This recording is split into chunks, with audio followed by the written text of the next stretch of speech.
नमस्कार, मी सुहास पवार. मेन मराठी 24 तास मध्ये आपले स्वागत. सर्वसामान्यांचा विश्वास मेन मराठी 24 तास.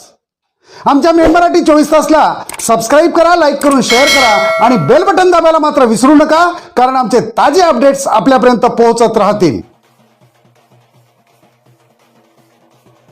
बंजारा समाजाला धर्मांतराकडे नेण्याचा प्रयत्न चाललाय का? हिंदती चादर कार्यक्रमाने बंजारा समाज संभ्रमित. मी समाज बोलतोय या मथळ्याखाली उपस्थित झालेत अनेक ज्वलंत प्रश्न. सविस्तर वृत्त.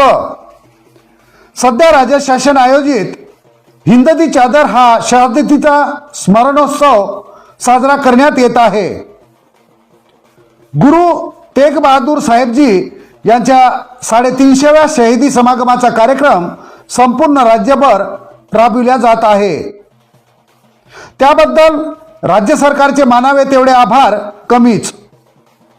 त्याचबरोबर गुरु तेग बहादूर साहेबजी यांना त्रिवार नमन आणि विनम्र आदरांजली.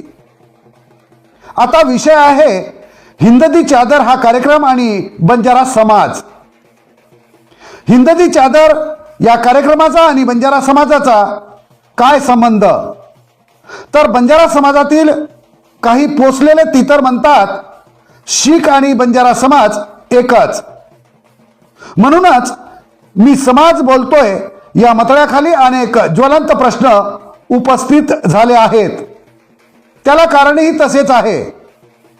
ज्यावेळेस राजपूत भामटा बोगस घुसखोरी प्रकरण जोर धरत होते, अधिकाधिक तीव्र होत होते, त्याच वेळेस मंत्रालयात कर्मचारी असलेल्या रामेश्वर नाईकांनी गोदरी कुंभ समोर आणले व शासकीय कार्यक्रमाच्या नावावर एवढी प्रसिद्धी चालवली की बोगस घुसखोरी प्रकरण अक्षरशः त्या प्रकरणावरच पाणी फिरले.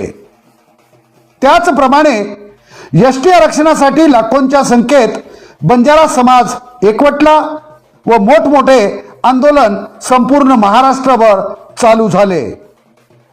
आरक्षण आंदोलन तीव्र गती घेत असतानाच पुन्हा या रामेश्वर नाईकांनी मंत्रालयातील सर्व कामे सोडून हिंदती चादर कार्यक्रम सोन्याच्या ताटात घेऊन समाजापुढे ठेवले. काय हा योगायोग म्हणावा? ज्या ज्या वेळी बंजारा समाज आपल्या मागण्यांसाठी एकवटतो त्या वेळी रामेश्वर नाईक जबरदस्तीचे कार्यक्रम समाजापुढे घेऊन येतात. बंजारा समाज